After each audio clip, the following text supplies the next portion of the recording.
پھر وہ اسی قول کی تفسیر کے لیے صفحہ 700 میں، وہ 699 تھا، صفحہ 700 حدیث نقل کرتا ہے سفیان ثوری عن فراس عن الشعبی عن مسروق عن عائشہ. یہ حدیث بشرط بخاری مسلم صحیح ہے. سفیان ثوری عن فراس عن الشعبی عن مسروق بشرط بخاری مسلم صحیح ہے. ان امرأة قالت لها یا امہ، ایک عورت نے عائشہ سے کہا اے میری ماں.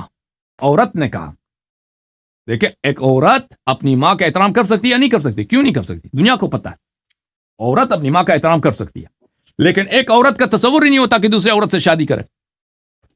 عائشہ نے کہا لست لکی بأم انما انا ام رجالکم. عائشہ نے ان سے کیا کہا کہ میں تیری ماں نہیں ہوں، میں صرف مردوں کی ماں ہوں، صرف مردوں کی ماں ہوں. میرے محترم ناظرین، اگر عائشہ کے نزدیک اس آیت کا مطلب یہ ہوتا کہ حر احترام میں، تکریم میں، توقیر میں، تعظیم میں ازواج نبی صلی اللہ علیہ وسلم آپ کی مائیں ہیں، تو پھر عائشہ کو کہاں حق تھا کہ اس عورت سے کہہ دیتی کہ میں آپ کی ماں نہیں ہوں؟ ٹھیک ہے نا، اس عائشہ کو کوئی حق نہیں تھا کہ اس طرح کہہ دیتی کہ میں آپ کی ماں نہیں ہوں.